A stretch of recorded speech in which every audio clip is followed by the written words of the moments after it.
ɓuri ay ben maɓɓe mawɗo quoi.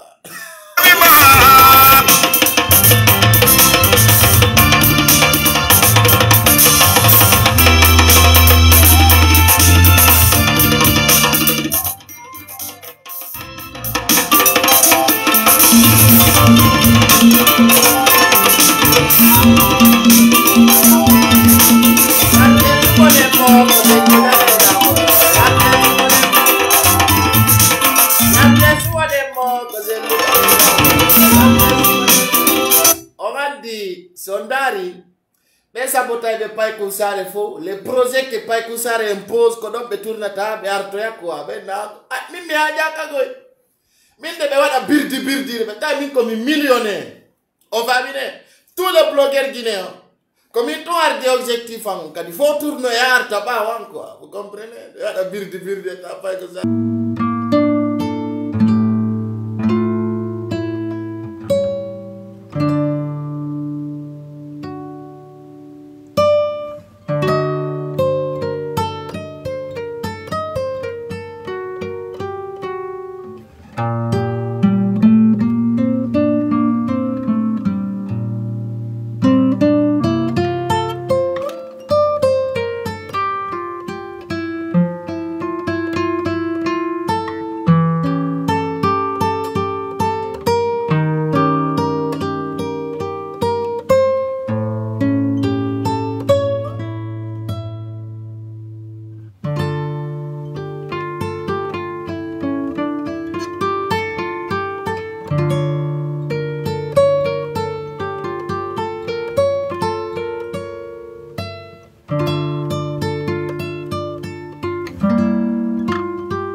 De lando adana lampas di mappe e io golo be fa la monétiser ay mi andasi bui ndiki kon be fala.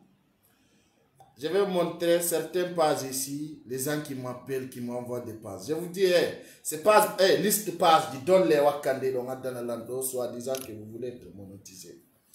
Vous savez, moi que vous voyez devant vous, il y a plusieurs qui me minimisent, qui me disent je suis illettré, je suis inconscient, je suis comme ça, je suis comme ça. Mais moi, que vous voyez, devant vous, j'ai mon objectif. Donc, on a dit que tu ne monétise pas nos pages, on n'en profite pas. Mais aujourd'hui, demandez ces vieux pères là s'ils n'ont pas monétisé leur part. Vous savez, un jeune pêtre vient en tête. Vous comprenez? Nous avons la différence parce que nous n'avons pas de même objectif. Chacun a son opinion. Donc, mais, comme on est roi, c'est très simple.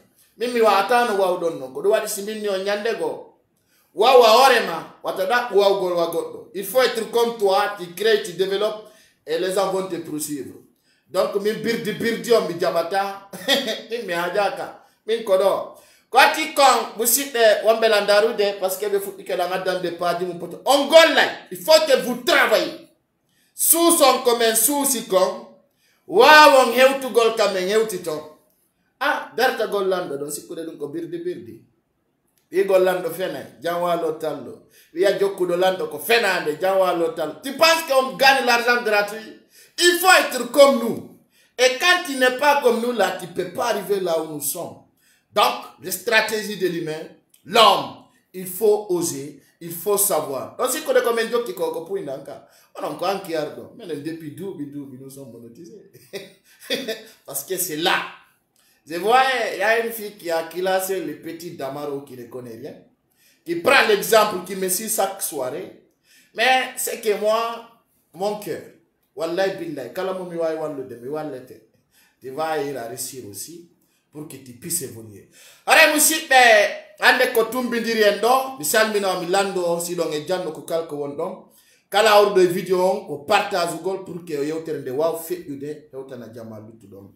No umpitorɗo non fewdo do ka nder sare Conakry, mi hendi ke joni message no mi andintinirno non kamɓe opérateur économique fulɓe Fouta ɓen Mamadi Doumbouya not dead. And there could be un petit message comme Johnny, quand Mamadi Doumbouya, au nom de tout nos opérateurs économiques, que Johnny Kadimi Hendi, message ça vient d'arriver déjà, depuis 11 heures.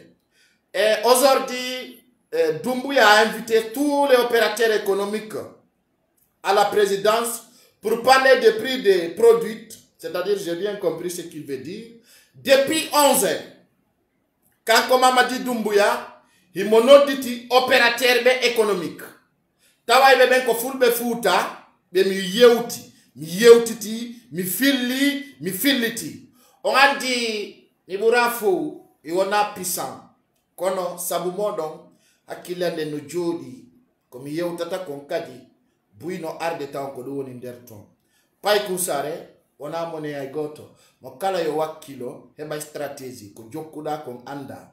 Be wi sa wona ay gujjo wujju afo anda wujjay. Sa woni kadi fenowo ara sa feni wada ay catastrophe. Ko ati katawo la wada do alerte. Tout un blogueur, mi tefa grandeur wala petit nga. À partir d'aujourd'hui, je rappelle toute une personne qui m'écoute. Kala Kafama Kante invita, on boycotte la page directement et sincèrement. Ala wi gol ko kari wala mi wada na goddo plaisir. Écoutez attentivement. Il faut qu'on s'impose dans une dictature très forte. Mo alana en alanamo. Mo wonana en wonanamo. Mo wonana faveur mengo en wonana faveur mako. Dure wa pullo wala si soso mimi soka jude do andi no mingi. Mi ola do kadi. Il y a des personnes qui pensent qu'ils vont faire du style tir ici pour regrouper de l'argent de peuple. Mi ala na onondo moyananu ni tatago eline twangal parce que ande mi jalanta dunga igoto partage la vidéo fio message yawe utabu mo kala tinofala wada mouvement yetta frais de budget ma personnel wada frais ande kadi goto wata do budget e ore fulbe be ya fulbe ya contribuer fi fenane ay do ngandi o groupe tele ndako be wuyen ko 2 milliards regroupés. 2 milliards, je dis, ils ont rendu non comme on congalde. Nini kala aldo fidum, be yatina ko yanna monene baba. Et pourtant, je rappelle, toute une personne, soit blogueur, influenceur, no wontirda, sa yaltini do kanyot goto, ka pullo futa wala tambudi mi boykota. Fi wandum, hande kadi fulbe ben, ko tamoman, tawata fulbe ben no mapi wo, on en profite sur vous. Ça ne marche plus. Ça ne marchera pas. En des cas de mouvement, parce qu'il y a plusieurs qui m'ont demandé de soutenir leur mouvement, j'ai dit, je refuse. Catégoriquement, je ne soutiens aucun. Parce que de arata be barora be miskino be do be itino mbudi e ore fenande ko la tota be dabbana ngay be ore fenande ande kadi mo wada do mouvement alla walla ara mari fondere déroulement. Wala ara mari do mbudi innugol enen fulbe be ngare joni ni renjude itte mbudi wade mon marsata, ça ne marchera pas. Donc chaque personne qui aura un affrontement contre un anniversaire, tu vas t'engager. Quand on voit la réalité et la sincérité, on va sortir pour donner âme et corps. C'est sincère. Je rappelle, toute une personne qui fait des regroupements, des vidéos live, faire des conférences IMO ou tantan, toute une personne blogueur peut, je mets alerte. Ça invite Fama Kante contre moi, je rappelle, je sortira pour boycotter ta page. Et quand je le boycotte aussi, tu vas recevoir des notifications très graves. Très graves. Parce que en des cas dit, goto barorta pour le foot, arado sabota. Non, écoutez attentivement. Écoutez attentivement. Hidentori Allah, kala on jodi do taiko fi jamfagol pour lo yalla bonnu fi mako yalla yesimo. C'est un message franc que j'ai donné. Et c'est aussi, il y a depuis du tawata, depuis du no bond, stratégie du matin, qu'on doit être très simple.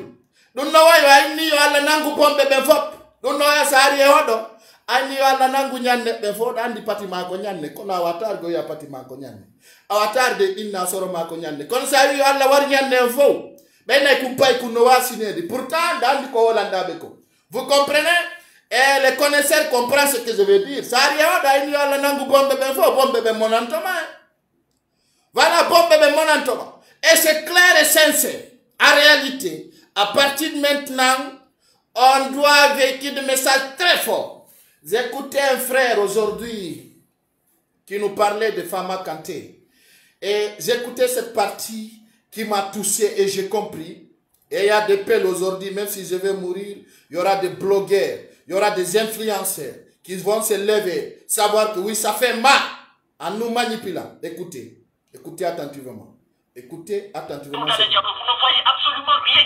Merci Tidiane. Pourquoi vous refusez de réfléchir et de comprendre la réalité? C'est pour cela que je vous dis, et je le répète ce soir, mais ni Anidoma, Moïda Mao, Oïda Tama est semblant. Faut même migitia de oui, hay amanda gagno mai fetere, oya likimo lope. Si mi yande, faut bien notre femme à Kanté, nous y avoir esprit mon capable, je n'ai jamais invité femme à Kanté. Parce que je connais leurs objectifs, leurs motifs, leurs soucis, c'est nous déstabiliser. Hande, kala, no wa di footbe futa. Taobe leurs soucis, c'est comment déstabiliser ces loudalens. On est au courant. Eh bien, vous dites qu'il y a tout de Johnny le message dit, Tao dit qu'un message qui nous frappe pour toujours. Hande, que c'est nous d'aller on y changer la stratégie, que nous si les maris opposants de peu. Je dis au effort. C'est parce que c'est nous d'aller n'a pas changé comme Ousmane Gawal. C'est nous d'aller n'a pas changé comme Kassori Fofana. C'est nous d'aller n'a pas changé comme plusieurs opposants guinéens Lansana Kouyaté. Ou bien vous voulez que c'est nous d'aller va être comme Kassori ou Sidia Touré. Aujourd'hui, il y a arde benade ka qu'il le c'est nous d'aller ne doit changer la stratégie. Est-ce que vous souhaitez que nous d'aller devienne premier ministre de ces bandits qui s'appellent Mamadi Doumbouya? Vous le voulez? Mais de change, ndari anta ka wondaro ko no wawuda. C'est pour cela j'ai rigolé à certains moments.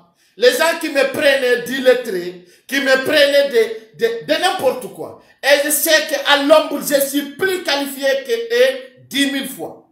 10 000 fois. Multiples fois. Parce qu'ils ne savent pas mon objectif. Ser Guinéen, ser compatriote, Wambelanda Roude. Osaimo Wande, pour le foot, on doit des cangres. On a né au Tawaïdo, ils m'ont marié visage Jididi. C'est à Djoga qui donc, ka famille Makadi, Yido Maoya Otoma. Je dis, l'homme doit avoir 7 visages, quand même, pas seulement 2. Ande, non pitor don non. Tenen ka RPC, na RPZ, RPC. J'ai dit RPC, c'est un mouvement qui ont décidé de déstabiliser la communauté Peul depuis des années. Nous sommes victimes. Et on ne laisse pas dire notre vérité. Parce qu'il y a des citations, non, qu'on est radio à la méfète pour le foot avec Inta. Citations, non, qu'on national à la pour le foot avec Inta, très bien, c'est Guinéen, c'est compatriote.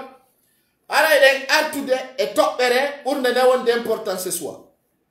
Nous avons dit que non, NNO, il faut tout de faux.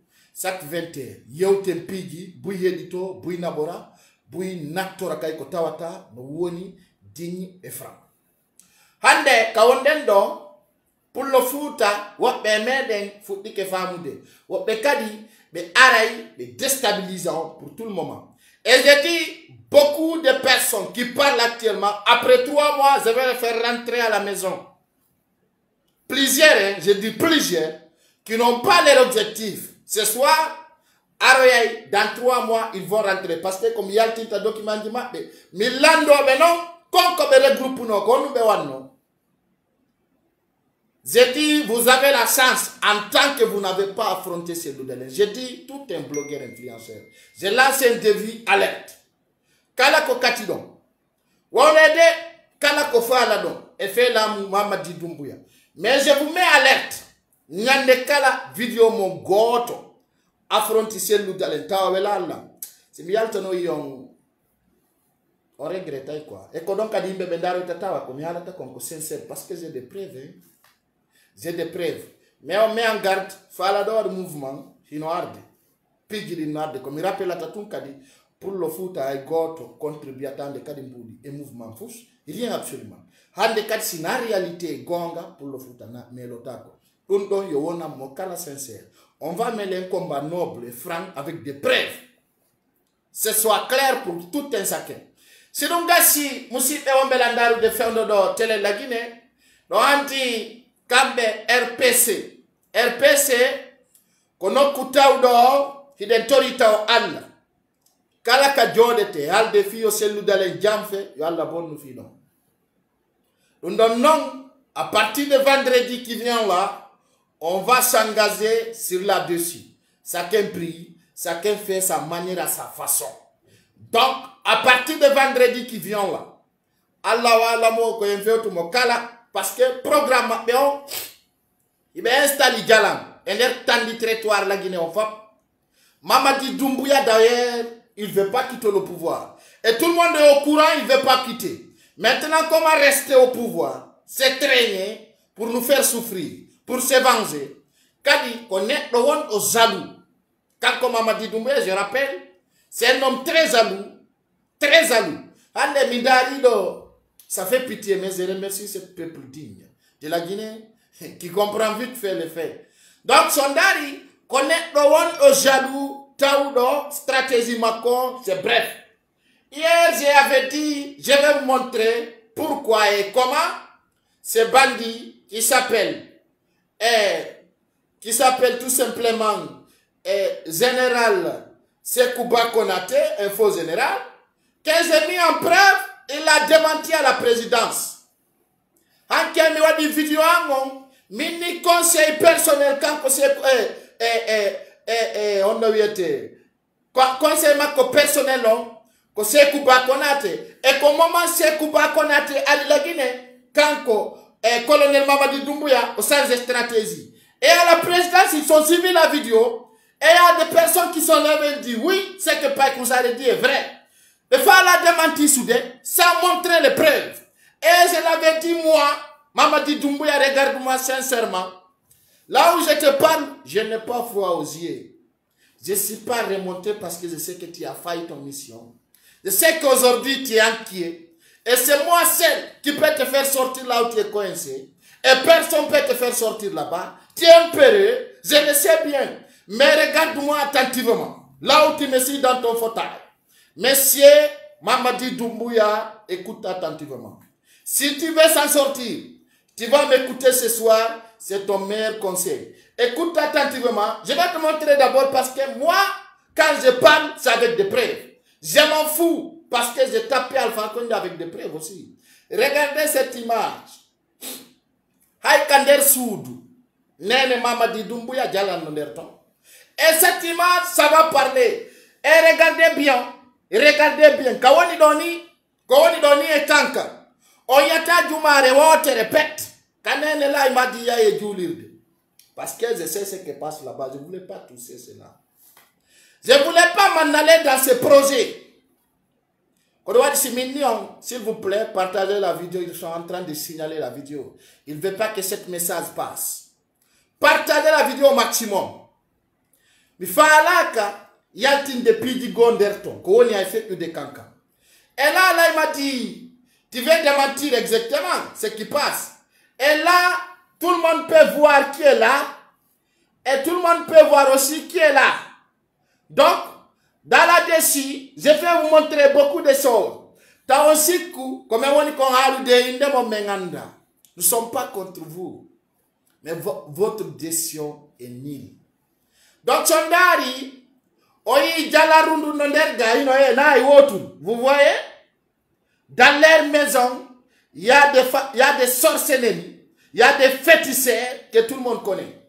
Donc, dans ce sens, et il pidi do bouy, kotawata il no Sekouba Konaté, il no donne Mamadi Doumbouya, etc. C'est pas seulement de donner des détails.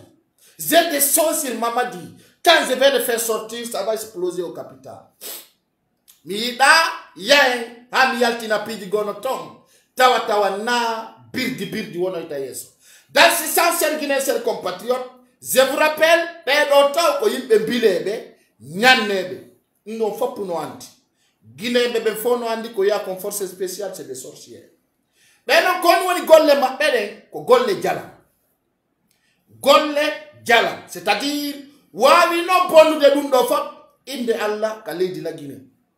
Kader Kalefour dit, mais il faut que Djalandi Sondari, la visage de la capitale a changé.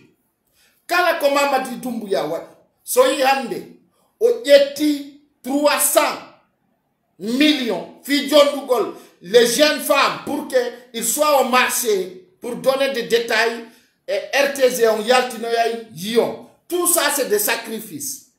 Kala Komama dit Dumbuya, Wadi Féondoni, la Guinée, Ouadali avec plaisir. Parce que, je vous rappelle, ils sont en galère. Ils sont en galère parce que quand il était une communauté nationale et internationale, Allah ko be jonu de mburi. Hay goto, Banque mondiale, kala ko yako banque ala e nyawlude, ala ka betawa tabere wa ifeondo doni, fi hetu gol kungodo. No riski non tombu gol contre population on feondo do, hay darnu be chuudi, futdo di kalum, ha ka belen, be ara be impose na impôt. C'est clair. Partagez la vidéo parce que ils ont andi comme ils vont qu'on dénonce de l'or, qu'on vont faire de délai tout du wop et qu'on a écrit faire de l'ori. Il regarde, quand il habita, quand ministre Ousmane Gawa lo ganja manjo, ça vient servir ses compatriotes là où je vous parle. Plusieurs maisons vont commencer de payer d'impôts. Tawata un impôt qu'au revenu ma et kambe Mamadi Doumbouya et Klamakon, béara impose Angolo. Plusieurs magasins vont payer des impôts. Tawata on yoba impôt buri konganda. Ara courant tawaka, pigi boost tawata waka. Je rappelle, hay sambur simple be yobi na yon impôt. Tawata ender galle ma hay sambur di ma be contrat. Be adona ma liste ko yoba ta impôt. Antikita jodo dawi akon mi ngeleji ni. Fi hondum parce que ala ka be hebi rambuli. Hay nokko sinado. Donc, no andir do non fi ondo doni. Il y a beaucoup de faux billets au capital. On souda na ke goto fo biye di ko wodi kono dudi no arte si don lanni musibe ide ngandi en fo si suma ye tawi en gal lagine o itundu ko maya na marché on satti don no arde e limmi andi to takadi on commerçant jo pullo mo be noddata ande mi andi depuis 11h ha 18h Mamadi Doumbouya no jeju de commerçant be fulbe be musibe fulbe o yaay Dubai ko inde alla yaroton kono wana fi alla be yeyirtaw ko fi yongebu poron Mamadi Doumbouya wata dum to de 1 centime ka pordo parce que poron ko baya fop no andi ay le poron fo no andi ko no woni rien absolument kanko Mamadi Doumbouya o wawata du tangolon ka pordo sabonu poron no wayi wonu de lendi ko gine jeyi mais masinji wondi don di wanala gine jeyi Poro fono andi ko baya depuis tant Alpha Condé. Et non ko hebi be feondo do cité di buy be fala no hettude fi jonnugol Turquie ko nandi tatay mum alla wali en crise Iran honno wiete Russie be duma do honno be nata kum peyu mabbe on ko no voisin problème on même minori do on bay mabbe do baadi tayande kadi marsata c'est-à-dire Abdel et Diaw les sodi de terrain di baya marsata e fala no récupère de terrain di buy fi hettu gol baya fi ben arobe inna no sodde no kelkari wada hotel wala dum ko dum be fala no anda non en andintin nay sare Conakry den tawo e minebi on halande Alpha Condé mai je le dis et je le répète aujourd'hui encore. Mais comment est-ce que les jeunes RPGistes vont comprendre cela? Ming, ko ikanomi andi Alpha Condé, ko kikala jo bandi jo, parce que ala metu do wondu de wakoni yakaji. Be hewi sarano, be hewi brui, a kontai, be bonagoy. Mele koni yaka, mi anda on no be way. Ko Alpha Condé motitiri donc RPS. Et den di dubi do fop. Mi andi Alpha Condé. À la politique golugol kono politique manipulation dum da wawi wallahi billahi tallahi hedite do fen kasori fofana min koy kamyandi Alpha Condé ko fatata kon ka hore makko no satti sabuna ndare désordre der chez RPZ et malgré manipulation on vient de CNRD. Cette manipulation au sein de 16 RPZ arc-en-ciel, ça vient de CNRD. Quand on a woniri et qu'on a woniro eta, minebi on alande kambe CNRD, be artiri ɓiɗɗo Sékou Touré fi wawugol imposugol mo ka parti RPG ko Ukraine posez donc partagez la vidéo main parce que la vidéo doit avoir des tours. Vous êtes 1500 et quelques personnes. Quand les 1500 personnes partagent, il y aura des 1000 aussi qui vont regarder. Ça nous intéresse beaucoup. Dans nos vidéos, moins de 24 heures, on peut avoir 50 000, 100 000. Donc, ça montre que plusieurs Guinéens vont suivre cette vidéo. Au sein d'RPG Arc-en-Ciel, nous avons dit il y a artiri de Sékou Touré fi impose golmo opposant.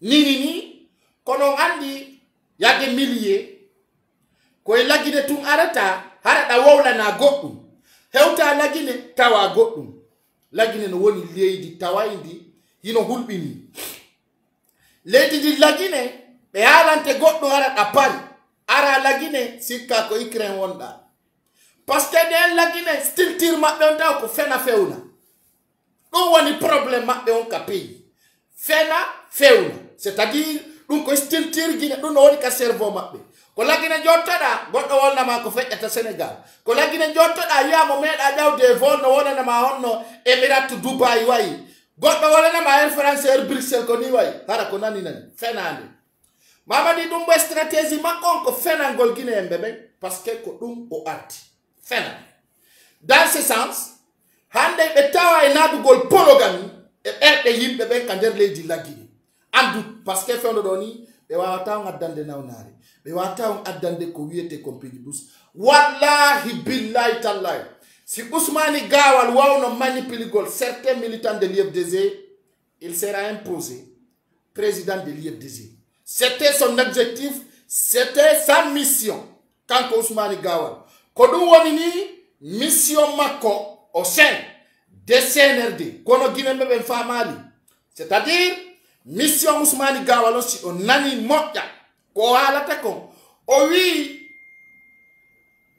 j'ai démissionné seul de parti de l'IFDZ mais je reste militant nane moja yotere makonen kanko Ousmane Gawal malgré tout il est un qui doit goto kala ka selu dalen jamfete yo Allah han ko fi non un certain temps on doit chaque vendredi même mission Ousmane Gawal ko do wadi hanki menni simi baouri ka selu dalen je me rappelle en arrière ko sabu baouri wadi militant de IFDZ fuda warede tout le monde au courant ne me provoquez pas ko sabu baouri wadi premier militant de IFDZ warede inete don Jakaria fop no andi dum mais menen nako warata do hande parce que o andi marsanali mo tang Alpha Condé marsanta mo kadi tang onno wiete tang colonel Mamadi Doumbouya e o yejjitino sabu makko ko Alpha Condé timo France fioro jetta parti IFDZ avec des violations ko sa ko den nyande hari be fala fellugol selludale be fello militant de Jakaria ko den nyande arme Guinée on souci fellugol pour le Fouta janwalo tal oppono andi yo baawuri yaltu démentisa oyna ko fenande bi yaltina no do preuve du tawta o yeddata c'était passé devant nous les uns de l'axe mi applaudissant ta baawuri min ko nde wotere jam photo dala inga jam photo ko la bidi une seule fois que tu vas me trahir la deuxième fois je vais te mettre en ordre ta yeddata donc si mi yinu imeno inna don no tu dois comprendre mi mignon tao pour le Fouta no doit sortu gol ko yete compé ka bernde mu parce que ngala ampe la Guinée faut être indépendance na pour le Fouta quand on va dans ce sens il faut qu'on crée une république de Fouta et der lady di faut pour être indépendant la Guinée depuis 1958 est état indépendant nous sommes toujours colonie et nous continuons souvent d'être colonie.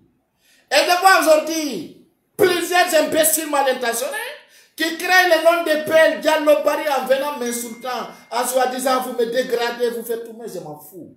Parce que je sais bien, dans d'autres cerveaux, vous n'avez rien du tout. Serguinens, compatriotes. Hande son yifi ba Ousmane Anike. Il faut qu'il me femme. Jamfa mo ya. Kotuma woni trop tard wo, be arabe na be aliya de seludani. Quand tout matin de Andy Marsantabe, il vient, il cherche la populisme. Je vois, il y a des gens qui me parlent de CFD. CFD, déjà, les gens ont compris leur objectif, c'est terminé. On ne veut plus revenir dans un bâton mal entouré. Ils ne pourront rien faire. Et ça montre qu'ils sont incapables. Et je ne donne plus popularité. Parce que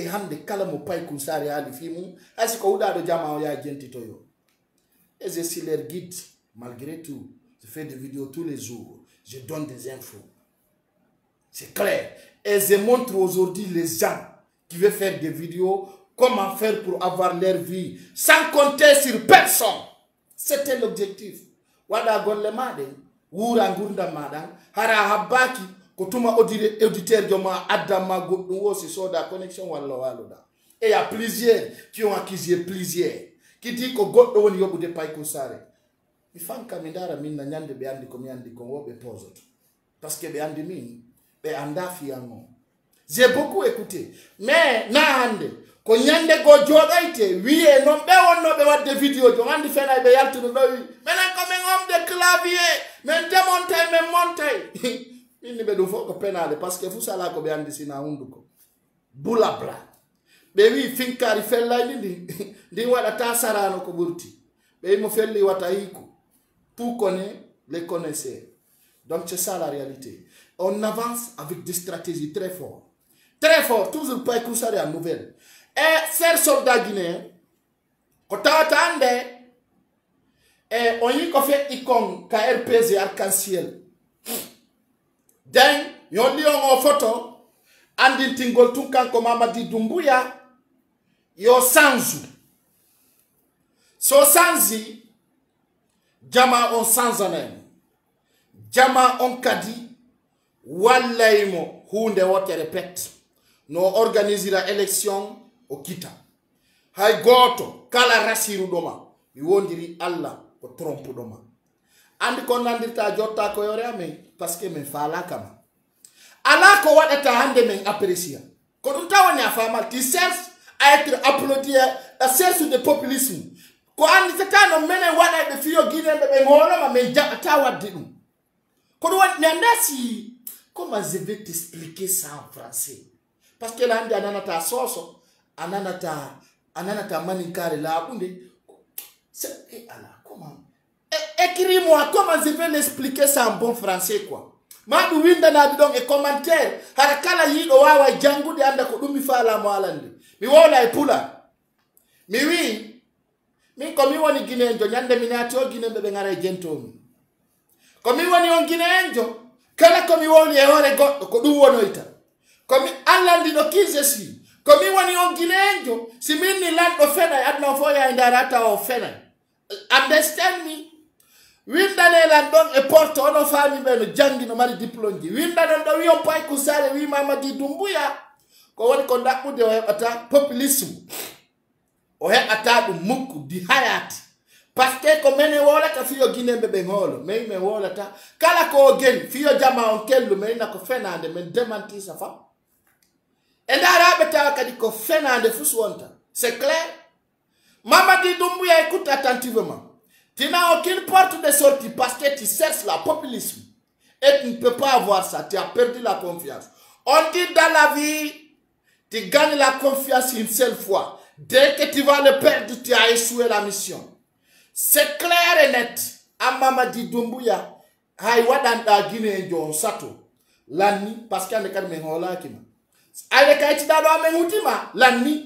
Et tu kala ko wadda wallahi billah andi kon mi alatama hay darno da julirde men holta c'est kon mi explique lam taw parce que huda do ko tuma sofi ndawre makko nde wonan mi wi hay me lupima quoi hay wadi da lakkini da wadda ni Guinée jolta ko hay wiuda ni da nawni men holaki he men holaki madde men huti kema vrai men en huti ma hawadi c'est-à-dire ni do he Doumbouya da hutani nini mengola ki mafia fi fenande okere ko fenu da ko ha men huti menandi ko dum kala ko gerda do Guinée njo holta ko fos sa fala wiya ya gudoro da kankan ko na kiri goto holta si na fala mi anda no mi aliranta ma ha fama et puis kala ka yantu da gine bebe ingint c'est clair kala ka yawda simi maya ay ba gine ndo wala ndo mahala metuka si da fala no sacrifice ma ko god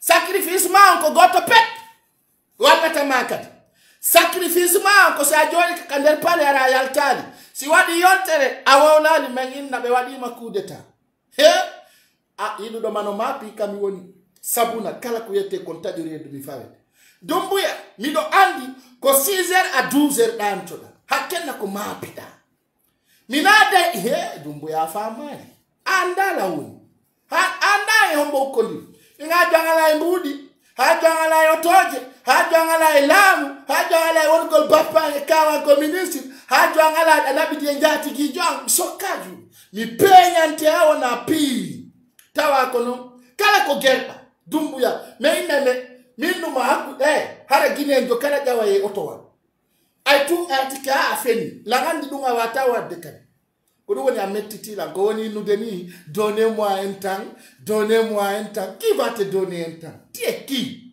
donnez-moi un temps men jonni mata lebbi jego ardi e penale ulbili yugol joni koni wala aya ko fekkate ko mi hala no manon ko ade mois de mars do mi hokuma minu ma 6 mois ka hore la mo asekay ala sadaka holludo awonaydo arata ko ati kon. Vous êtes nombre de 1500 personnes ici. Partagez la vidéo au maximum. Parce que donc on dit qu'on ne sait tir do wo wa yarude. Qu'on ne sait tir do wo hewto inderto. A sendi ti goddo go yey. Beta do be tokka kadi no wakili. Donc qu'on ne sait tir do wo de yarude ka duaton hewto en ka fala den ton. Ay de ngande en pidi men di objectif. Je demande le nombre de partages s'il vous plaît. Dans ce sens quand comme Mamadi Doumbouya mapunde makonde ngande ko onno ginembe ben holortamo ko onno ginembe ben wonti dirta e makko ko onno ginembe ben appréciertamo don non a perdi men kala no le 5 septembre mais wi umba taw le libérateur mais wi l'homme le plus fort dum fo andi sa manti macciaw dine inuda ko arwa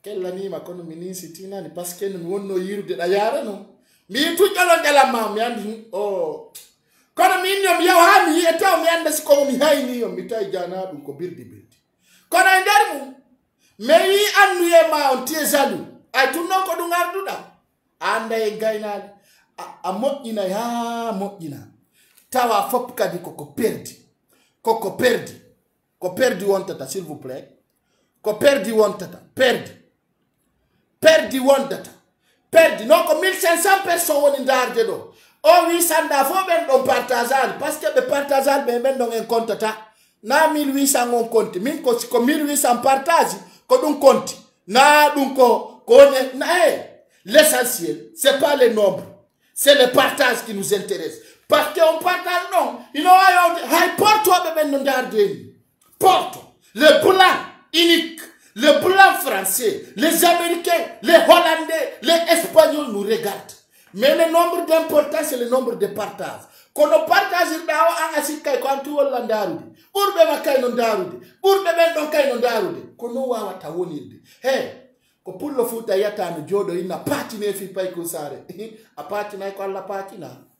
Amona to ko alla weltini. O nyande wo tawi da mo jama warata ya akari no moƴƴino ya nyande go ko ɗum woni fiyo aduna dans ce sens e ñoƴƴa e bouton hadduɗen fottude en faala ka fi Mamadi Doumbouya ka sa faala ka fi goɗɗo ta suuɗu mo si goɗɗo woni faala kama ka yiɗa après wo ko angal tout de suite kala ka goɗɗo haltidi e goɗɗo a o firti ande o yiɗanama o yiɗama fenanɗo ma o faala kama ɓe minɗa wuttiɓe yiyoɓe fenanam mi welto i maccuɗo ko naati ɗum woni jiwo woni gorko ala ko ɓuri fenande kanude nani o fenanam fiyo mi welto fenanan hay sa yiɗa ala mi tefa mi yiɗa ɗum few kala ndarɗo lantay ko ya fenanam fiya yiɗam mi faalaka par ce que min sa foti lan carton addi jama mi memata mi metta fiye kono système an on ko stratégie forɗo kala inuɗo fenanam mi welto ay bi ganyo balejo parce que kala tindi ndo ma fenande on a dit ma katasoro on a dit ma e puis tawadi di wala tam yida nango da so yida nani ya fena na miwelto wala nanda yidi ngasa ni mi yidamo hari mo wela mi ha hari mama tidumbu ya kenna ko wela tamiko hari so yo miwalo so yo mi daro kono metitila fiyo fena non dans ce sens fena na miwelto mi alato min kala ka mi fena na miwelto tala ukidira nyigo farak kanda fala fena na nani okay de ngartude pijidi hara don andi RPC bebe yoton ko ikanonga ndo ton Alpha Condé imo wa fende de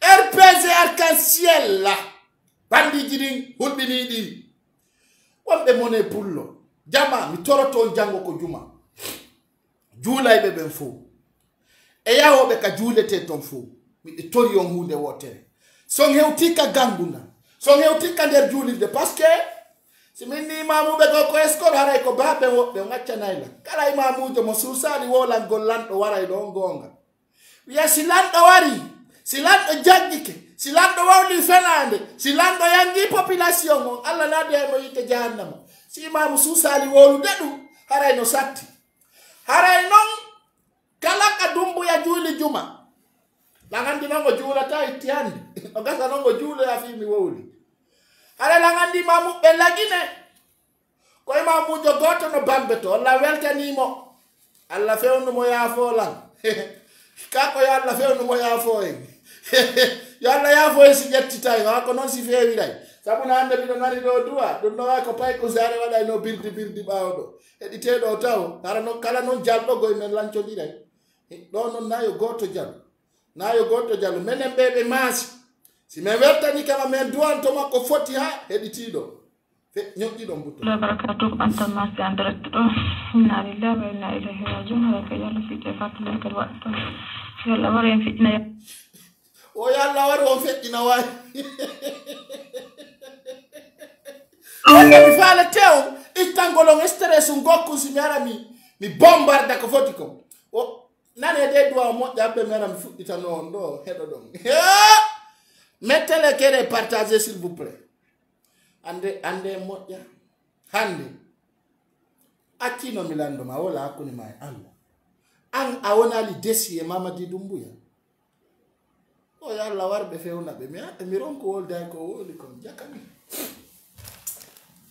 enana si wontirini ndari mi tay yo won golo silbater dum no moƴƴina ndari antunge getoruma wona ga kala ko falda goto konkanta ma bafe quoi tiende pandan quoi tiende pandan e free Ousmane Gawal holli wo jeejilan no juldo jeedirte tamin no ganjaman wodum dongo weltamo few okay Ousmane Gawal wo jeejilan no juldo jeedirte tamin no ganjaman kono non o reconnaissance wari mo acciti rasta o kono tamin no ganjaman Gawal mi ala ko ma min na ganjaman Assalamu alaikum warahmatullahi wabarakatuh ko bantam mas en direct do inna lillahi wa inna ilaihi raji'un ha ka yalla fi tafatul kal waqt yalla war o ya fo bena raji'un ha ka yalla fi tafatul kal waqt yalla warin fi ina ya fo ben yalla ya fo fi ina may ben accu warin fi ina ya fo ben yalla warin fi ina ya fo ben yalla ya fo fi ina may ben tafatul kal waqt yalla warin fi ina ya fo ben yalla ya fo fi ina may ben accu yalla ino fi imbe menen bebe ma so ngaccana men ko ni ko Allah wadi raji'un ha ka yalla fi tafatul kal waqt ya fondira Assalamu alaikum warahmatullahi wabarakatuh ko bantam mas en direct do inna lillahi wa inna ilaihi raji'un ha ka yalla fi tafatul kal waqt yalla warin fi ina ya fo ben yalla ya fo fi ina may ben accu yalla ino fi imbe no mina bana Ustaz Abdallah Mombe ya be rectifia to hamoja hara jama ato en feddude ko sonna do mi anda no dimmi holli mi ande mum ay no mi do andi marbe hakkil yettabe so Diallo Bari Ba Sall Allah ko rambe ngora na mo buri jutude men parce que ni mi yidu be lambe fo ko be mi buri do ngani ni la kala kane bi mi fala hara musibbe wonbe landaru de ko sonna jo goto noddi mi ko entre parenthèses ya ko wurni tata ko sonna jo wi o hebi golle ka o heba tambu o ipay kusare ande ko ande wotere o ka o yata gollu goldon ko ka porto orto to darorani ko no woni nder don ko kaaje wulde hara porto be yahe be ado be wada ni o worbe rewbe o landiti non pay kusare wayda heda landano lanjama ka sumae simi golli don no harmi ka harma mini don no ngani ni la ami taw jalande si goddo holli ande mum ande ono ko dum jani mi gattata pi jandi mi mek ederga kayida o mi do woni série kayida o mi do arde série ko mi landa do landa ben yo mi hewti usasi be ndaro be la wada be barki marbe gande ara nay no go rewbe be si wadi ni ko ni tabuna do hewti wo worbe be rewbe foko yo fotu kasudu kayasi ka otoje ka lejimbe wo fo yo fotu anna fokitino kugo debbo landi o wi pay kunsare bandam salminama mi do lando sida e jam mi do mari bernde ande ka bernde am inni wawlu mi nana tawi de ko mbudi o kalori o wi pay kunsare mi hebi golle kam hebata mbudi wala ta non leydi ka woni ton o wi ande ko hunde wotere pet mi hebi kam mi golla ta don ko mi aménage fittugol mo ina pijamo nder don suma yon hewti mi do duwa gollude don ka mi duwa ka gollude o wi so acciti be kupa e mo lebbi tati haro me mata sale o wi non ko yo accutu o perda golle makko den ko yo wonu don o golla himo hori o yey ka borti be dari wodi o addani mi ndengande o ko mi lando kono o duwa wadde mettez commentaire partager himo duwa accutude so acciti o perdi golle de so woni himo hori ka yimbe borti il kono duwa den wadde acce dal gol on jale ko kirdi e ka kirda goddo ya on nawni lando don mo kono mustamo wayni mo nawni wallumo nyoddane la no ka commentaire kono mo duwa wadde himo so acciti o bataka o golle lebbi tati on me mata so golli kada imbe be borti non himo hori worbe rewbe kono duwa wadde ayi on arde don jalde laissez le travail laissez le travail kanko lebbi sappo e go himo gollude don alla ko lewru watiru rewete kamon kono duwa wadede abandonné kono do andi parce que kono wi no jangi so ni no yo abandon tawi no on jetto i don conséquence ara nano woni ko alla kono woni poka sede mimi jetta responsable mi halna ndo histoire ngotu si fedde la mari jajira o jeado ka hodo amen hakena ko moddi ko hakune ala andi kono wadi jande go ko jombano igol modi makko on jajira wa gorebe makko be ngala ko hala nali mo tawaddum ta jomba modi ma jaja o kanko jombo na yai modi makko fo be gala ton o anda gorko no wa gikke nyaari tumandu hari wo ko yondu momo on ko no wadi o jajira wa ko da men dongo jeya ka do amen wano ni jajira wa wadi I mean mi sede mi ngay mo jokki be ngo mi waray kono sister jo wadi mo labi bernde no mo ina mo mantira ma mo jar ko siga dunya bata bandira on ko mi wadi o jomba no gol modi mu o jomba ni modi makko atti o jetti on kadi on abi gada joni no o sindina no so jomba na no modi makko sabuna conséquence e kata innugol modi ma dum ayata ma dum anji atti anda wa jombande modi ma hakkude ma Allah an tigi da wa jombande modi ma an hak no do wiya allo hakkunde ma e Allah an ka wonɗa mi darde ɗum enen ɗiɗo jombidiren ɗawa jombande la ha arayiɗa moɗɗi o jombani moodi makko onaadi o waɗi piiji ɗi fof danki e pano mawɗo kararum ɗum ka artunoɓe ala famodirde joni jon noon nde tanti anno wiyato e famodirde monsieur sall kene monsieur sall kanko e dafuwal jari ɗum ko haaju fanki ɓe rewɓe jombanayɓe moodi mum woɓɓe ɗum fewtinirtake ɗum woɓɓe ko one is one on feɗɗata kam o tertournaɗo allahu akbar ɓe rewɓe hannde hengu jamanu hikka an hannde mo inni yo ɓenguma jombane tumi feɗɗa maye gongaji ɗin par ce que se luttiɗo ono mo lutta e jalgol ɓe rewɓe jombanayɓe moodi mum to Allah falgin o sabuna sendugol ko kafa ɗum welafi yadda e guere ala musidɓe juste des fois je vais vous faire comprendre l'histoire de l'humain on yafoto noon si mi invecti goɗɗo nani sabuna jama on kala ko haalɗa kamɓe ɓe yiyay goɗɗum go ɗin on do sa jombanila ko yiyoyɗa o ko an waɗi sa jombanilan kala ko yiyoyɗa ko an waɗi ay min on si Allah jaɓi o sa nano a ƴetta ko tawruɗa baben ma wona nawna walla ɓillare kono jomba joɗɗina a babba ɗum ta accirɗo goɗɗo joni sa jombi juɓɓe ɓe serete ha nantodira he min adi mi jomba o ko fi taw ronka yiwde ɗo e 20 jiwogo marɗo jawdi darni galle no mari fop o waɗini pay ko sarelan faala en jombidir kono accita waɗugol direct min ni jokkuga yaw hakka nene a wiyam faalaka ma min ɗo kala mo mi wondata ɗo huɓɓay ay ko ɗo annduɗami ko huɗaɗo tuyata accutu golle an jokkami son haɓoyino arta wiya jama on ɗum min kala nato ko hango jaɓay sarano hango sakku 20 huɓɓa ɗo soƴa ha gaɗa e gani foppu nantodira ɓenna paygal nga rewno ɗo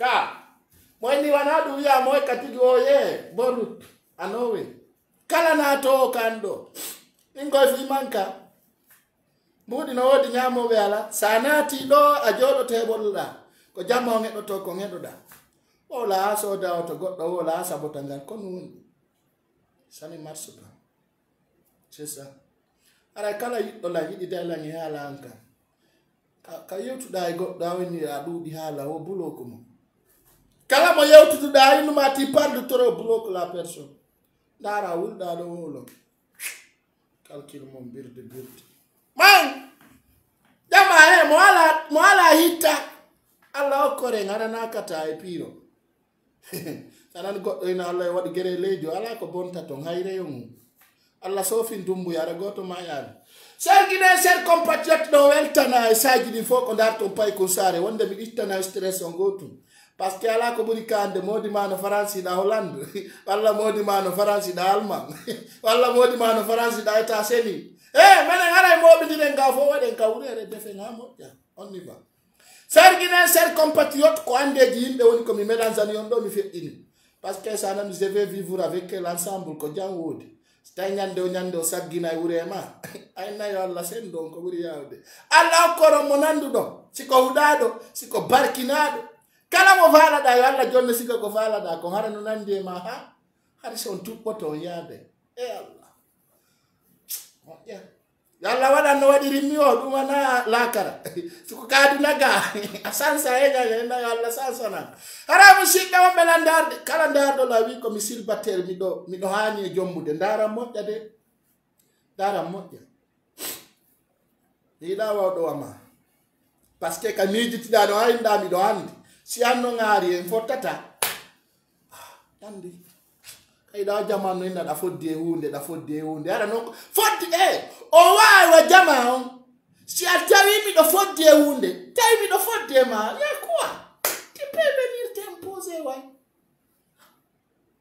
accirinigo ay ko jalgol woni ɗon ara musidɓe yayi sincérité on joni ɗo gandida mi artum mi hulɓina on mi wolana on ko fewndi ka leydi lagine mi ronka on kadi jonnugol MP de Maurice Jalon welto ɗon feƴƴina noon ko feƴƴata kon ɗon andi nde dumbuyano wulla ara woɓɓe no jaara hara musidɓe kasori Fofana hande o ɓurno sape man hande kasori Fofana o surtinirno ay ka kine kasori Fofana o hubbini ko wiyete kon mal borowol ay be yananimo kon yakana mari jikkuji hulbiniɗi kon yakasi fuɗɗike buyinde goɗɗo ko ka noppi ɓe fuɗɗorta kanko kasori Fofana hakkunde Allah ayo hubbi ayo pooɗi pe pour makko ndum ayo acciti kine ɗe wawno wa sappe man oto wan hakku sila wo billahi kirɗa kasori Fofana o diwni ha o tarambuli o waɗi ni ka nder CCRPC ko ɗon mi andi alfa konde ko hajuji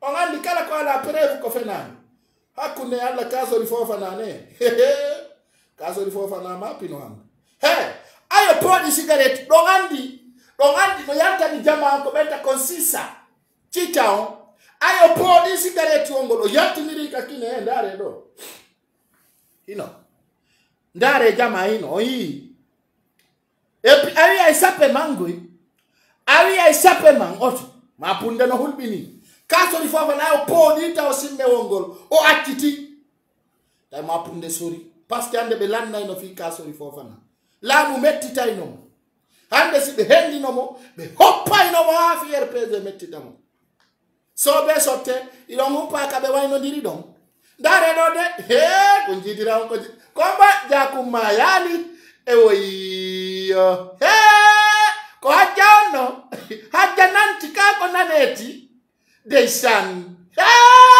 RPC min yon ande kasori Fofana o kasori Fofana ƴetti liste o wo RPC ko C o waɗi RPC na RPC de ko RPC wo je me présente ser militant RPC ma punde moƴƴa habe mi holla kasori Fofana e jamma o ka seedi ɗo oɗum min yon sellu ko gorko koy sellu dalen sellu ko gorko sellu dalen ko gorko abbe mi holla on ka seeda ɗon nani daron ɗo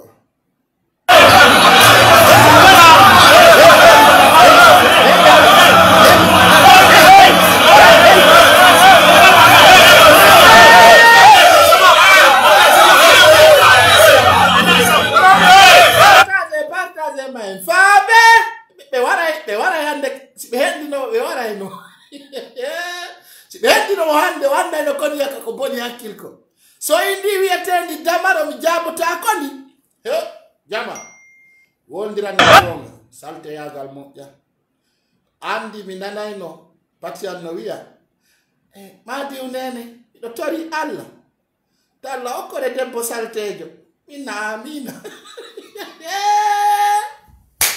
si Allah hokkorima debbo salte o accay hakke miɗo yiɗi ɓe laamu ɓe woni propre kono si goɗɗo saltiɗi aray ɗum ko ma wole hande miɗo faala wonde sérieux kono jama si Allah hokkorima saltejo e suudu ko sika ɗum ɗo heɓata ay min mo defaniɗaki siga nde wurere ñamata min ay defuɗa ƴettirɗa ni miranji ɗi waɗɗa ɗen ni tuuɗira mi memata mi ane mi holla on ɗo haaji jama o gaccay hakke ko pay ko sare ni o andi mi waɗanano on ɗi filonji mi accu tu dare jama hakkude mon e Allah wurere nde fatiñelo e woni defirde o defa jama min mi saltejo ɓiɗo sikkude la ilaha illallah muhammad rasulullah sallallahu alaihi wasallam jama ndare wurere nde o woni defirde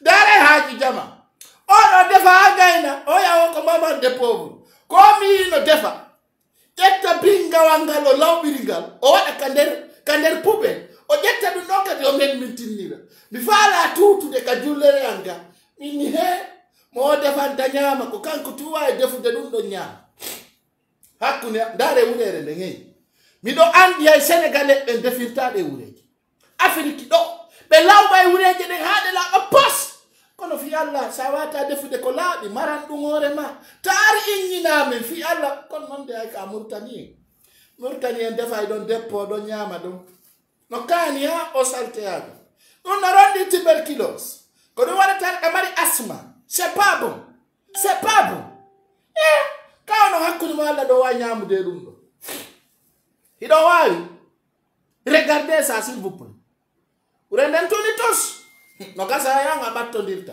ko jamaro inunoɗa luuɓi kon min lan hooli ɗum ko gonganen par ce que si neɗɗo laaɓali kaw defata ɗon mi anda à l'intérieur sa wonay kadi propre hakkude Allah si goɗɗo wayi ni en public e intérieur ɗum ɓattodirta ko yo Allah accan en ko wiyete kon parfum parfum on no walli jama on yo Allah accan en parfum e dow daran e o aduna sina ɗum buy ɓattodirta hakkude e Allah kami yino ɗum mi ndaari ham taw salteyagal moƴƴa min ɗo sa defi taw koran hay sadaka ñamata falaka kala defiro ni ñamataka ma ko ɗum mi yataka yimɓe ɓen par ce que min kam mi yiɗum on memata mi memata accanelam min tuubi na mere wiɗanga defata ɗum laaɓanilam kon tumi defowo ñamara no hori andi Amérique na puydan ka alle ko Amérique wonɗa sa wonno Sénégal ɗo noon kon no woniray noon kakani saltiɗi ha yurmi hara jama ko piiji seeɗa tumi faala waɗande e nder systéme on fi on wawa famude ko pay kun sareni o baka kami kas ko anga ñama hakkude ma e Allah min andi on tun on andi min mi anda ko mi pay kun kono noon min he si koni defirte ara e jama on tigi defana e hoore mum nan malgré ko ɗum noon jooɗoto wiya wono comporti haray hiɗen salmina Jang Hadiya Peresi haray ɓe holli ɓe yaltika prison ɓe hawji haray Jang Hadiya meɗen yiwroma o wi taw kanko Hadiya Peresi o kala weltaniɗo ceerno Danso ko o yarlanaki mo ndi fiddarayni aduna e laakara o holli o kala winduɗo bindol wi weltanike ceerno Danso ko o yafanaki mo ndi fiddarayni o wi noon sabu hon ɗum goɗɗo wawatama sokkude yalta weltanoɗamo o wi o kanko o weltanaki mo few o weltaki mo ni siti min noon komi torotama aya yalti lagine ɗaɓɓu mbi avion hoda Bruxelles nani no moƴƴema ha par ce que sa tiini ke ɗiɗi wonɗa haalude fewdo ɗo wiwgol on ɗum si demain colonel Mamadi Doumbouya se présente comme candidat je vais voter pour lui min on ɗo komi jeejatama Facebook kon sino woodi ko waɗa waɗi kono Mamadi Doumbouya on terto o mettitino guineɓe ɓe tawnade batowal makko ngal Allah waɗi a naati a yalti no woodi ko wowla kono yiiɗa ka prison kono jama wuriri ton ɗum fof no mo kono si haali e wigol Mamadi Doumbouya ko Amérique a sooki min annda no yaltirɗade e gonga kono ɗi maɗɗinoɗa ɗin ɗo no tiiɗi ɗe meɗen welti noon ko yaltuɗa ko ari ko suweya men onno kono so haaliɗa inna jama nga wotana e Doumbouya hara mi yanalima yeeso nani wi tun alhamdulillahi a yalti a weltanike Allah kono so a wi hiɗa weltani Mamadi Doumbouya so woni commandant a wona e colonel haray ɗon min ƴettali quoi ene noori min tigi ari miɗo faala a yaltu nder ton par ce que a fodda e mbabba kono aya wi a weltanaki Danso ko gonga ma no naaduɗoma e mbabba ora e ɗamoni accane men hey mañe soɓe on e ganditinna tun jama wurɗo no wooda ko noon ko Allah muuyi o ko ɗum wonata haray kanko ko ɗum o holli jama on de haray musidɓe en artay ko feƴƴi kon ka 16h pg pay kon sare holli on no weltani on sabu nayi ɗon partage ude vidéo ji ɗin moƴƴa ainsi de suite kanko Kassory Fofana ɗon andi Kassory taw ko bandijo hulɓiniɗo non o wujji mbuuɗi Kassory Fofana no mari jawdi ha Kassory Fofana yo wiyeteɗo KPC ɓen ko Allah addirɓe ko adna ɗo ko wujjugol jawle mbuuɗi otoje labaɗe he Kassory Fofana ko ɓeynata sere koronti mari mbuuɗi ha anda ko gera Kassory Fofana on moyoto hey o ko jatiguimo kala Kassory Fofana ɗon andi ala ko mi halanam o wi kanko Kassory o formi RPC hara noon kanko Kassory koni yakka ɓen tippaninomo ɓe ka damaro ko assemblée ɗo donc andi damaro sattuno ha fewno jama woni wullude fi biredi kanko mo ƴettude biredije ɗen ñammina pucci ɗi ala no Allah wawira nde goɗɗo no weele ka mum woɓɓe no ñaama ha hibba eni damaro wona golle moƴƴe o nder mum damaro ka assemblé on anditimo ka baɓe Alpha Condé damaro huɗa ha awa damaro wi wonana ka soni Fofana yo laamu ka RPC e nder muɗum ɓe wulɓini Jane ɗon andi Jane ka soni Fofana ko bandiji ɗiɗi naɗi nene goto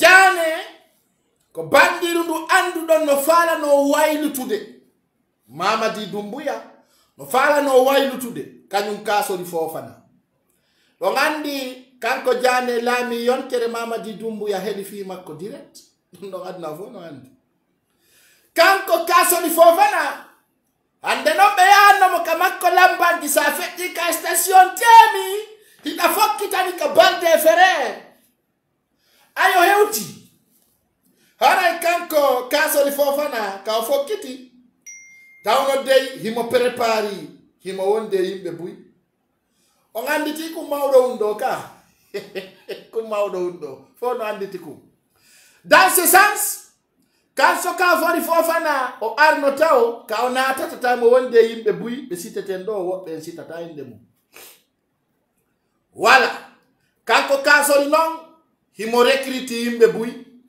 o yimi holli on ay ɓe woppimo taw ko ni sape maru he o cigarette no walla sima pamanani e jana mere ndare sape maru makko ndun ɗo heydu he sape maru ndun o yindu ka ndare ɗo sape maru makko ndun hino ndu o yi kinangal haɓɓe mi sumana o moƴƴa o yi ndare ɗo curkiki hakkenna ko maapi kanko ka soni Fofana ay ɗum gassi musidɓe on ɓela ndarude kanko ka soni Fofana tumbodirano nder to ay non timbodirama yo Allah on ka seeda ɗo ndare ɗo haali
no waɗata ɓe sondu Allah bonni mi hunde ɗum ɗo wulɓini jama est ce que o faami affaire o he hiɓe wadde musique to kasori Fofana no guttidele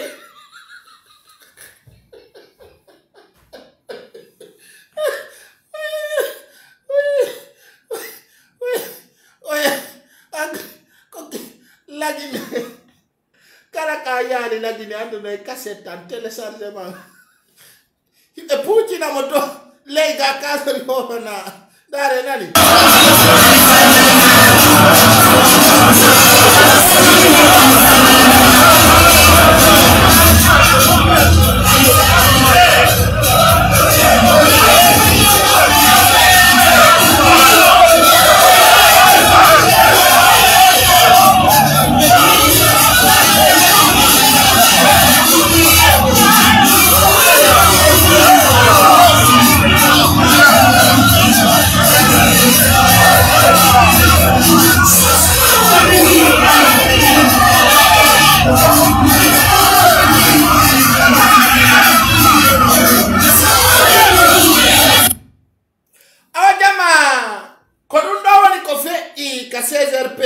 arc-en-ciel hare ɗon andi piiji ɗin no feƴƴirta non hino hawni piiji ɗin no feƴƴirta non hino hawji hara musidɓe Kassory Fofana Jane e Ibrahima Condé ɓeɗo tato kono woni yimɓe ɓen faamali Kassory Fofana himo wontidi e CNRD siɗo wattanila e ministre ɓe Alpha Condé ɓen fof ko Kassory Fofana tu yawno ka base militaire to Kassory Fofana ɓe ñawatamo ɓe landotako mo ko ƴetti fop min haali ɓe nangatamo ɓe sokatamo pourtant iɗen andi ko Kassory Fofana wonno premier ministre pourquoi aujourd'hui hiɓe noddita Jane ɓe lando Jane piiji dandanɗo hoore mo sella aray kon ɓe noddiri Jane ko fiita Jane wolu fi parti politique on ko fi yo deƴƴu kanko Jane Ibrahima Condé noon ɓen kay ɗon andi ɓen no ton aray ɗon Ibrahima Condé ɗa e Mori Condé ko ɓe woni nene goto ko aden e kawu mum ko nene Ibrahima Condé e honno ko nene Mori Condé e nene Ibrahima Condé woni nene goto o noddira Ibrahima Condé bappa wonde woɓɓe ɓe ya kawu haray noon e nder ɗum ɗon ko feƴƴi kon à l'intérieur kanko Jane o yi kaɓe faalamo fawde probléme wo kaye fon no noddi mo no waroyi to wente fa ɗum naaju men ko watti e mum damaro noon on moyyo ton hara noon na damaro ko ŋaato gaɗagade damaro bandiru ndun ka assemblée baben damaro noon kanko wi o wawata ittude ɓiɓɓe makko sadaka fi o parti Kassory Fofana sosojo ƴetta ɗum aray kanko damaro andintinno Kassory Fofana ardota ko KRPG ɗon mukko handi taggendi ɓaare aray noon on combat ɗon fuɗɗike kono ɗum intéressata en ko non événement ko ɗum ɓe innata non événement aray Kassory ka tigi o yi ka seeda ɗon ande ganda ko artoyta yeeso si ɓe nangay woɓɓe kono noon Kassory Fofana e CNRD on iɓe haaldi hunde wotere ko kamɓe woni yaadude si ɗum gasi musidɓe on ɓelandarude weltanoɗen on wiyeteɗo docteur Fodé Ousou Fofana Allah tawno ko wonɗa ko wolude ka hunduko hara ko ɗum woni ka nder ɓernde sabuna menen ɓe wolaɓe fof mettitirime Ousmani Gaw kanko docteur Fodé Ousou Fofana haray o windi lettere focciɗo o naɓani CNRD on haray CNRD on tawno waɗi bita courant wiklo e ley immorde CNT on e conseil personnel à la présidence ɓe mi yalata ɗo fimu ɓen no décidi wo anayo selludale garti e nder leydi lagine ndi wo sabu wondu noon ɗe toɓɓe ɗiɗi ha tati ɗe mi woni o haalante ɗo haray CNRD on ko décidi e haaldi ɓe fotti o ko ɓe jaɓiri selludale yaltu ko fiita o artu haray noon ka docteur Fodé Ousou humpiti o andintinni CNRD on haray hay hunde ɓe wawata ampesude fiita manifestation ji ɗi waɗa haray noon kanko Mamadi Doumbouya o faalaka manifestation on waɗa few o faalaka ɗum ɗo sabuna ɗon andi mi andintinna on miɗo weltaniɓe sonnaɓe wakkiliɓe ko ɗum woni jalanji ɗi suusata ka rewɓe wullinte sina hirsugol ɓe waɗa haray noon kanko Mamadi Doumbouya ko jalan o woni gollirde ko ɗum woni fit makko foppu no andi ɗum ɗon ko point droit makko on ɗon hande noon ko aaninimo ko fiita ɓe rewɓe ɗo immo contre makko ɗon andi nde gorko no yana o walla lanɗo ko rewɓe ɓen sofintamo haray noon en weltantoɓe sonnaɓe ɓe fit mari puissance suusi yawgol yeeso Mamadi Doumbouya waɗa siga nde yewtere ɗo siga nde yewtere tawde ko yewtere labande yewtere tawde ko yewtere nde fof habburno e rewɓe heɗite ɗo ha ɓe sonnaɓe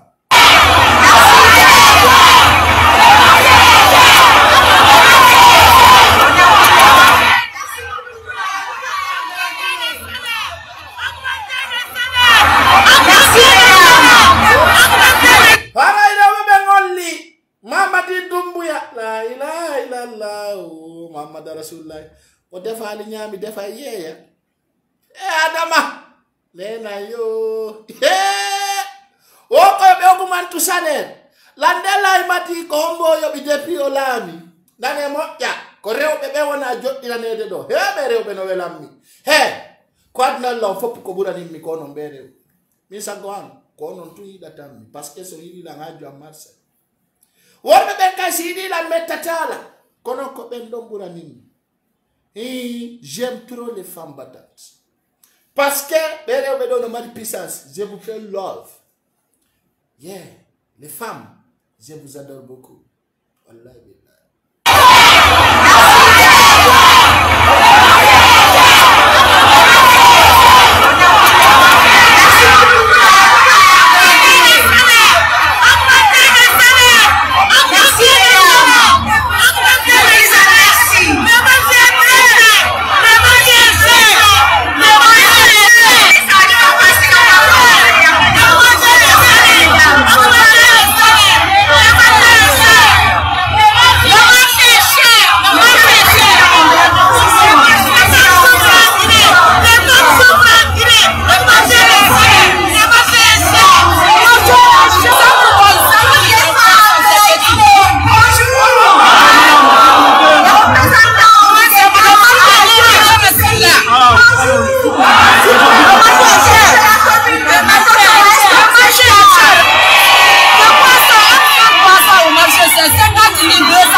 salaire kako yo augmente salaire haray commerçant be ben la ngandi ande lay madino dion de 11h à 18h renio wikulo ko andir ton ko labu bandi salmina taw jamao weltanobe di piji do be rewbe contribuer be ndo fo ono ngande o yilando noddo renio wikulo kon woni renio wikulo renio tawaido ko kanko Mamadi Doumbouya e jogi be pinkaje ben e ben commerçant be anda fi pinka commerçant jomo anda gere commerçant jobi do jawdi bira wicca be noddama be innama ko ya tipinkala be noddama be wada kara ko subhanallah astaghfirullah yaltirtato be noddama he lay madi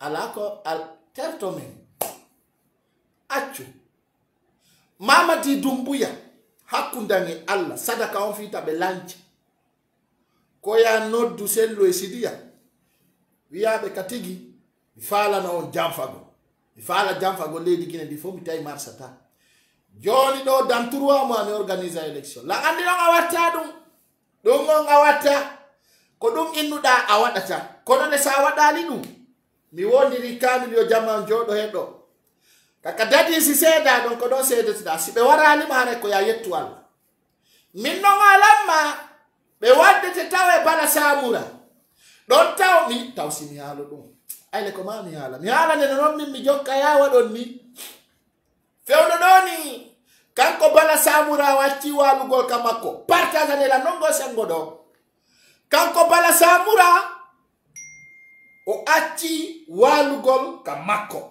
kanko bala samura ka kabiro ho commandement de la gendarmerie ko don o woni walude ni sabu kulol hunde wotere ko dadata bala samura hakke yade take lakara si tawi pour le défi a nyami mamu abba ko alanta makko be sofinte e der dum do hare nyande woyde ngandi arbe on no divisi kono sondo wo yalta seeda wobbe ya wobbe ron kayide sabu na wobbe sikkay e ko me ngalirta ko fiyo men dare mo kala ko no wayalde kono wana fondare te sabu na gonga e fenade no seedi wobbe ngal pangal ko fenu goltu akay do ida way fenu de a jama on dare ha sitay dandi ko jokki ko fenade en réalité il faut bosser pour que tu deviennes ce que nous sommes dans ce sens kanko bala samura fewdo doni be hulbini mo moƴƴano sabuna do ngandi bala samura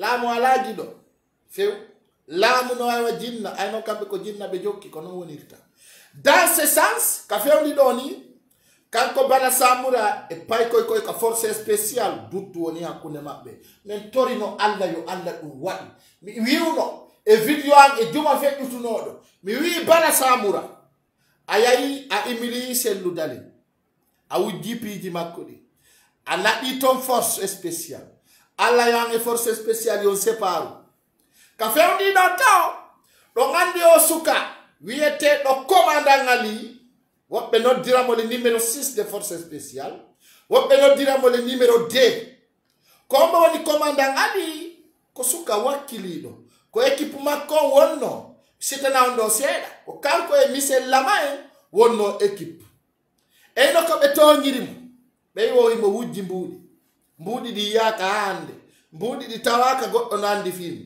kanko commandant Ali ay ko suka wakkiliɗo o yiɗa fenande ko suka wonɗo ken o nanda ya Mara Camara jeune de 5 commandant de l'armée suka mo waɗa hay fus awa koy ka force spéciale ɓawo kami wowlani ɓe minni ɓe ɓe faalama on ittude ɓawo Mamadi Doumbouya natta on fode kariya ɗon andi ɗe balɗe no feƴƴi ɗo ɓe yawno ɓeyti toon puulijo sadaka fiyaw nattugol koye paykoy toon ay ɗon andi fewndo ɗo kanko Mamadi Doumbouya himo wiya ko yo ittu kala paykum woni kum force spéciale ɓawo makko o natta ɓe ka kam et puis o natta ɓe fode kariya joni noon fewndo ɗo ni ka fewndi ɗo ni maaro sori on endaki il y a 6 mois il y a 6 mois wallahi siɗa mari goɗɗo ka famille ma wonɗo ka armé ton fuɗɗori capitaine ha dow landoɗaɓe paykum sare wiye vidéo makko onon sori ɓe on yoɓaka maaro depuis Mamadi Doumbouya laami ɓe jabotoma et puis ni kanji ɗin fof Mamadi Doumbouya no naɓi jalan e majji e hoore ɓe susta men minagol fuɗɗori ka drapeau ji si ɗon faala fettingol kan goto tippine drapeau goto yiyon on yahay ko feƴƴata ko watta 24 heures fuɗɗori kan Alpha Yaya naɓi kan Samori naɓi kanji ɗin foppe nder lagine Mamadi Doumbouya no golli toon drapeau ji ɗin ko ɗin ɓe jawni toon ɓe haɓɓi joni noon dans la sens ɓe faalete ittugol onon pay koye puloy soso certains maninke e itta on ɓawo Mamadi Doumbouya tout simplement ay woɓɓe mon no toon ɓe ala barke ma ɗum mi alani on hande soori wanna rondagol finkari tum woni objectif mon daro e nangue no yurmi no yurmi ka weeti iɗon dari ɗon ɗon udditi sekkoji mon jemma e ñalorma daro ha mapo miijiti jama ko lagine yiyata soori jono dari de 6 heures bimbi à 18 heures kikkiɗe ara o jooɗaki o daro e hoore ɗe koyɗe makko himo faɗi kadi pinkawi teddungi hara no yaa jolli noon waɗi kay paɗi no yurmi fototako no waɗi tu wala fu no doga gidir ayi ay ga'i sayi tawɓe ara harayɗa hulani ɓe ga nagoy kamɓe hulɗa ko kamɓe hulanɗa taɓe piito e hoore maɓe defe masibo wallahi sa yiɓe ara nambaraji maɓɓe ɗin no hulɓini holla on ɗo paykum gotum komi jonata exemple no naada ni e prison e hoore tooñi hollamo ɗo paykum gotum yiyonko ndaron si ɓe wattaki teni no ɓe wayi ndaron kay si ɓe watti teni no ɓe wayi je vais vous montrer si je retrouve son image yiyon tawon no yurmi kami yino ɗum mi tawi no yurmi o yurmi lan vrai e yurmilan vrai non aynan film yurmilan kono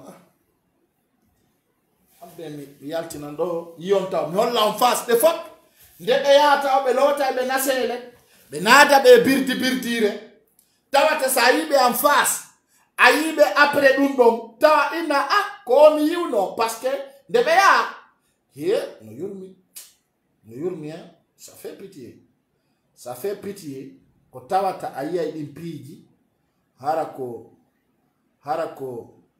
siga ɗum ɗo ɓe heɓata o yinte ɗo capitaine Souleymane holla on mo an kadi a heɓi ko metti a heɓi ko muusi a heɓi ko tawata goɗɗo wolata fankata ayi donc ça fait pitié kam yinoma mi tawi ɗa yurmidi e ɗum ɗo mi tawi hiɗa yurmidi e ɗum ɗo taya fodda kono ala ko goɗɗo wawi sina yi darama ha tawa no yurmi ami yino o image ma mi daruma ha mi tawi kono a image ji ɗin no ɗuuɗi. Il y a beaucoup des images qui sont là. Quand nous attendons de plus vite que possible. Puis nous avons le yude. Quand nous sommes yidon pa kunkum. On t'a no yurmi. Kami no mo yurmi langa. Si nous avons no numéro famille ma mina bana no be ko 200,000 francs CFA. Parce que wallahi da yurmu de la nini motano vrai sans te mentir, tu me fais pitié là où je te vois. Wallahi billahi tallahi tawata den payle don fop o kambe sacrifice fi wawgol yawgol ndara he lay madina mari hakkego hakkunde Allah sai koy pay koy no letto no tampa nange ndiyam doga bawo ma yetta ben nada e kaso odo ari ay no jombitu commandant Sulaiman dum ari no jombitu ka ko capitaine ari no jombi nyande go yurmi trop. Ça fait pitié. Voilà, ben l'homme. Ndare donani, ndare modo. Voilà, on y modo. Oido so y modo si kai ko pai kunka. Oile ko pai kun. Mais ndare do. Ndare modo. Oyi, monandi ta asimi geita. Oyi so y be c'est de 2 personnes. Ça anda be watabe andutude. Ndare pai kun na ba kunge kaso. E ore fenande. Oyimo, sabu esprit makon, sabu tala makon. Sista haikila. Sista fatu sefu fatu. Allahu akbar. Ena ndido intajo ndiri. Oyimo do. Et puis c'est un capitaine assis, je me trompe pas. Ndaremo. Ino modo. Ben, minu mandari akena ko odogi. Hay dadi hore makonde. Dadi hore makonde no funti. Ça fait pitié. Wallahi no yurmi. Kami no dun do mitay no yurmi. Jombe tumbe soko mo kakaso yo yi modo. No yurmi ha. Ça fait pitié. Kono ebadi be pucinti. Bebe wonda lettude. Bebe wonda lettude hore fenande. Kodo simi koy pay koy. Hey kala mardo numéro famille o do mi jetta mbuda espèce 200,000 francs CFA na banam. Bengo makko. Si les gars sont contents. Parce que bedo ko yimbe tawde pirani réalité ko be liberi goy ko be yay nangi alfa konde de kono ay be andi puissance mabbe on ko be wawi wadde kon ko henda gol be divisa be soka wobbe mabbe kadi wara ma wiklo do yurmiya jonno de ngarde ko wadi fewndo do ni ankiye kanko colonel Mamadi Doumbouya ko woni problème makko kanko e Bala Samura donc andi sino wattani yila hari on duɗata yidugol Bala Samura e colonel Mamadi Doumbouya kaɓe yaltata ka mediaji fo ka ɗon wattanano ɗo yila wayru ɗon yiwugol kanko Bala Samura fewndo ɓe ƴetti pouvoir on yaltugol ka kankamayen yaha ka ɗuma ka mediaji fewndo ɓe waɗa no noddugol ministre ɓe waɗa poto pacare non andi ay ɗum feƴƴi o nomi Bala Samura le au commandement de la gendarmerie hunde wotere Mamadi Doumbouya waɗi ko halkata mo o wi sous-préfet et préfet le au commandement de la gendarmerie et tous les cadres militaires de CNRD désirés o wi kanko lay madi kala halduɗo ko firta ko ɓe jogiti deftere nde ɓe yari beere salligaki ay goto e maɓɓe o ɗum Allah no muññi so indi leydi lagine no redi kilude ko piije buy kanko Mamadi Doumbouya mo andi ko jarango jokki o ƴetti deftere nde e bible o wi yoɓe huɗo inni très bien ko ɗon go min mi sikkuno mo feewi seeɗa o wi ko yoɓe huɗo mo kala e maɓɓe towna deftere nden waɗani o yino ɗum ɗon on fof mon ko feƴƴi kon j'espère que vous m'entendez kanko lay madi o wi yo ɓen ɗon huɗo towna fop be hudi yaltuno ka journal RTZ ender ko be hudi kon be fenani ala fuddi ke be yobude parce que ni kanko Bala Samura e force spéciale on dun do media ji di fo yaltini ko kanko sali commandant Ali Yalta kanko Bala Samura à partir de là il cherche à se défendre mais nga yimbe be no hala no langoy Bala Samura wadete coup d'état yimbe be ngala no la ko nebi ko Bala Samura wadata colonel Mamadi Doumbouya o coup d'état complice Amara Kamara bi andi tinna non kanko Mamadi Doumbouya hakunde Allah ndaru histoire tuma Sankara e Blaise Compaoré ndaru mo e ko mi ala mako gento da non attentivement mais oui ane Bala Samura ka se doy ton don haray no hedo dira ay la andi Bala Samura ne fait pas partie des forces spéciales elle sadaka ma fo ko sa organiser élection akiti don dolle be jabata wada dum awa ko sati ko no lati ka sare ko na kri musibbe ko woni kon arde no fewndi mo kala hebay ko humpita ko donc musibbe wonbe landaru de lan weltaniyo ay don ande saji di fop aray humpitede ko fekkata kon ka sare ko na kri ara fita mi jogo ngane ba ay la andi video njuti o wadi 1 heure de temps 35 minutes e wawa yardu golado jango kadi e wawa fotutude do inshallah waden piji buy que Dieu bénisse le Peul et la République de Fouta, que Dieu bénisse les Guinéens. Donc yalla wallu en haraytun ko min nataw Bala Samura et colonel Mamadi Doumbouya tôt ou tard il y aura un affrontement il est ngabbi donc c'est ça haray commerçant be benta be hulu be wakilo be andu ko kambe woni pilier jeden je vous aime beaucoup haray ko kala hors de vidéo ko yo partage mo fi yo musiddo ma kadi waw yitu gonde yewtere marde important ka pay ko sare ngal pay ngal la bangal nantu ngal inde pay ngal nandade a payle au revoir.